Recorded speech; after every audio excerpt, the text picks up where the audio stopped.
Well, good afternoon. This is algebra functions and graphs, and we're going to be talking about with polynomial functions. We're introducing you to exponents and their properties, and so we have 7 properties that we're going to talk about. The first property with exponents, we're going to call the product of power. So when you see product means multiplying.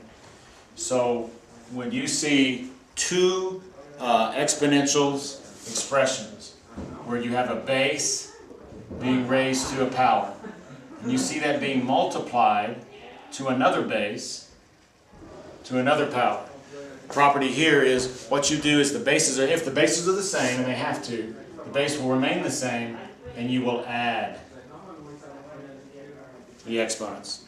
That's the first property. The second property is what I call raising a power to a power.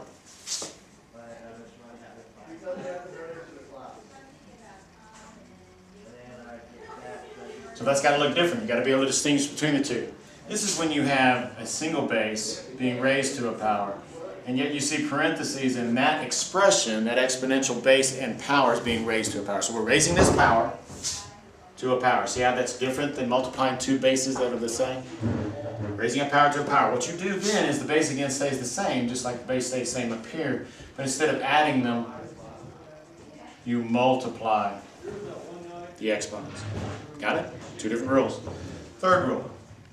3rd out of 7. The third rule for exponents that we're using as third property is what we call the power of a product. And so if we have two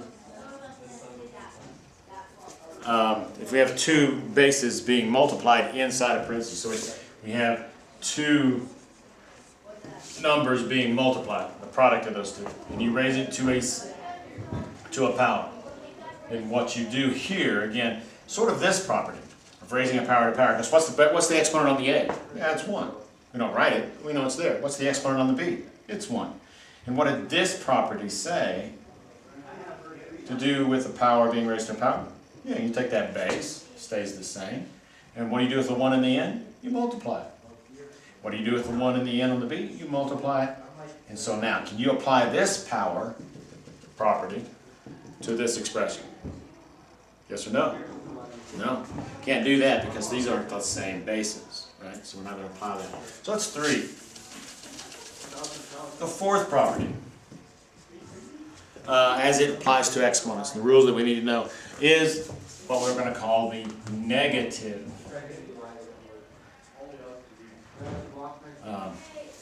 exponents. Any base being raised to a negative exponent. What the negative exponent means is we're going to take the reciprocal, or we're going to take the inverse. We're taking the flip. We're going to flip the base. What negative powers do to a base is flips it. So if the base is A, we're going to take the multiplicative inverse. We're going to flip that base. So if the base was A divided by 1, I know we don't write that, but I want to see it. I want to write it for emphasis. We just flip that. Okay? In other words, here, the base being raised to a negative power is above in the numerator. Well, you put it below in the denominator, and the exponent becomes positive. It's just the way you do. That's what negative exponents mean. If you saw an expression where you had a base with a negative exponent in the bottom, that would mean that you would put that base up in the top. You would flip that to b divided by 1, and then the exponent becomes positive. Okay? Negative exponents. The fifth property for exponents that we really need you to be able to understand. Fifth property is what we call the zero exponent property. This means this: any base being raised to a 0 power, any base that you're going to raise to a 0 power is always going to be 1. Always. Never anything but. It doesn't matter what the base is. If you're going to raise it to the 0 power, that's going to be 1. So that's the zero exponent property. We have a quotient of powers.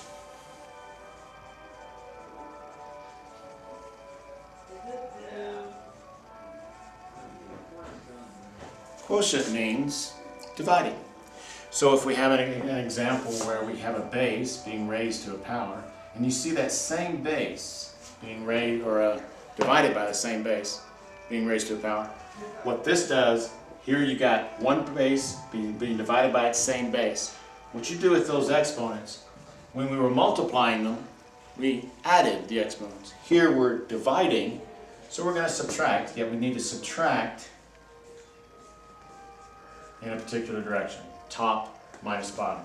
So that base is going to be the same, and it's going to be m minus n, top minus the bottom exponent. So that's what you do with the quotient of powers. The seventh and final property of exponents that we're studying today is the power of a quotient property. So that example